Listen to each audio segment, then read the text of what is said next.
The world's most powerful architects are quietly exiting the system. They aren't buying more Bitcoin. They aren't buying S&P 500 ETFs. They are moving their wealth into something they call hard infrastructure. The modern economy is designed to keep you liquid so they can harvest your labor through inflation and taxes. They want you to have a bank balance. They want you to have a 401k. They want you to have a digital tether that can be cut with a single keystroke.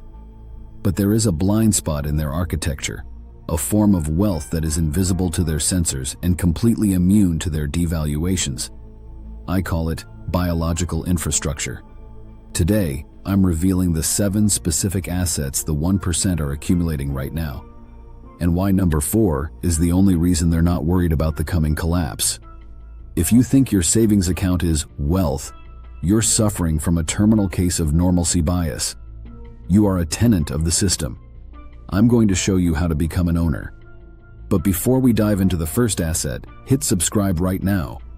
Information like this is being purged from the public square because it teaches true independence. Join the network of the self-reliant before the gatekeepers close the door for good. Let's look at the first machine. Number 1 isn't just land. It's senior water rights. In the United States, if you own the land but not the water, you own a homestead. You own a desert. The elite are buying up parcels in specific aquifers where the law says they get paid first. They know that when the currency resets and the grid falters, the person who controls the water controls the local economy.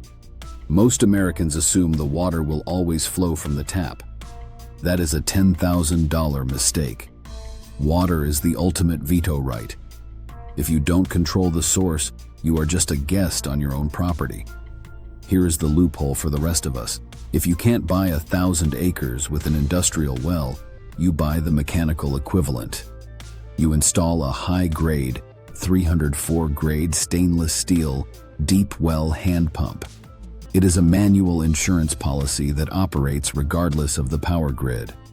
While your neighbors are waiting for FEMA trucks or paying a premium for plastic bottles made of oil, you are drawing the most precious commodity on earth for free. It's the first step in building an offshore bank account in your own backyard. Number 2 is what I call the legacy grain. But it's not wheat. The 1% are investing in massive acreage of chestnuts and walnuts. Think about the ROI here. Wheat is a job. It requires a plow, diesel, and annual labor. It's a tool of control. A chestnut tree, however, is a 300-year calorie factory that pays dividends while you sleep. Annual crops are farming. Trees are legacy. The elite are hoarding these because they are audit-proof. The IRS cannot track the calories dropping on your lawn. It's transgenerational wealth. When you plant a nut grove, you are resigning from the industrial food complex. You are trading a few depreciating dollars today for a permanent caloric bank account, an account that only grows more valuable as the dollar weakens. A mature walnut tree produces hundreds of pounds of high-density fats and proteins every year for a century.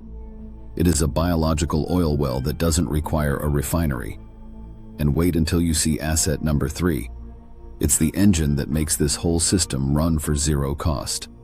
Number 3 is the biological multiplier. Specifically, nitrogen-fixing shrubs like sea buckthorn or autumn olive. Most people see a bush. The 1% see fertilizer arbitrage. We are moving into a world where the cost of inputs, fertilizer, pesticides, fuel, will break the average person. But these plants pull nitrogen directly out of the thin air and pump it into the soil for free. This is the trick the industry won't tell you. You don't buy fertilizer, you grow it. By interplanting these engines with your fruit and nut trees, you create a self-sustaining production unit that requires zero chemicals.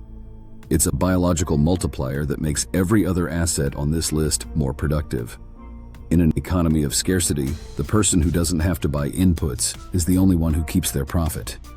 It's a closed-loop system that the banks can't touch. Now, I told you number 4 was the kingmaker. This is the serviceberry, also known as the Saskatoon. Why are the experts stocking up on this quietly? Because it is the ultimate just-in-case insurance policy. It's a calorie-dense staple that powered the expansion of the frontier. It's 25% sugar, high in protein, and thrives in climates so cold they would kill a 10-year apple investment. The system can't commoditize the service berry because the fruit is too delicate for industrial shipping crates. This gives you a natural monopoly. While the modern world relies on just-in-time delivery from halfway across the globe, the service berry provides a just-in-case reservoir of energy that lasts for years. Dried, it becomes a survival food that stays shelf-stable without a freezer. It is the core of caloric autonomy.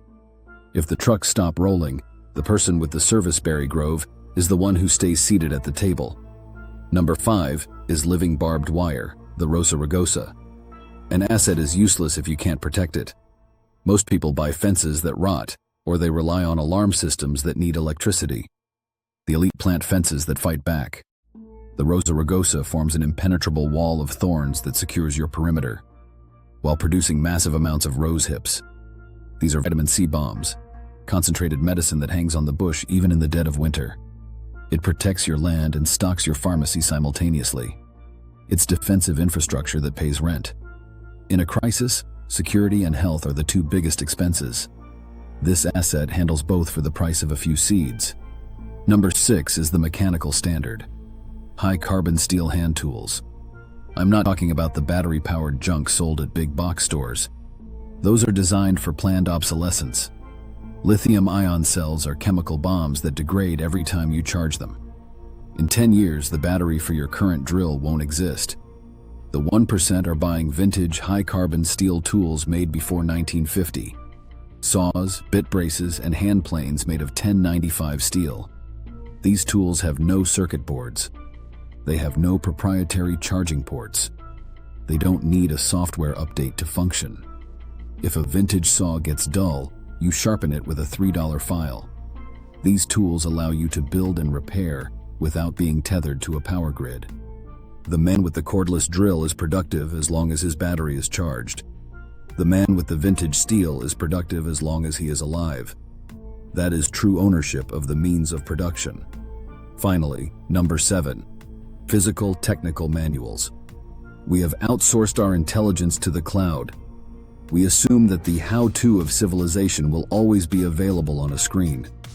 But digital information is fragile. It can be edited, it can be paywalled, and it can be deleted. If the grid goes down, your access to human knowledge vanishes. The elite are building libraries of pre-1980 technical manuals, books on carpentry, medical encyclopedias, and mechanical engineering. These books were written for a world where people were expected to be competent. A physical book is a decentralized database. It is weightless until you need it, and then it is worth its weight in gold. It is the only asset that makes you more powerful every time you use it. Knowledge is power, but only if you own the medium it's printed on. The world is being divided into two classes, the domesticated and the owners. The domesticated rely on a system that harvests their data, their labor, and their future. They are tenants of their own lives, waiting for permission to exist. The owners build infrastructure that exists outside that system. Every tree you plant, every manual tool you master, and every gallon of water you secure is a resignation from their usership model. It's an act of defiance. The elite aren't waiting for a signal to protect themselves, and neither should you. Stop asking for permission to be independent. Start building your biological machine today. I'm Johnny Bearington, and I'm here to make sure you're the one who owns the future. The choice is yours, but the clock is ticking.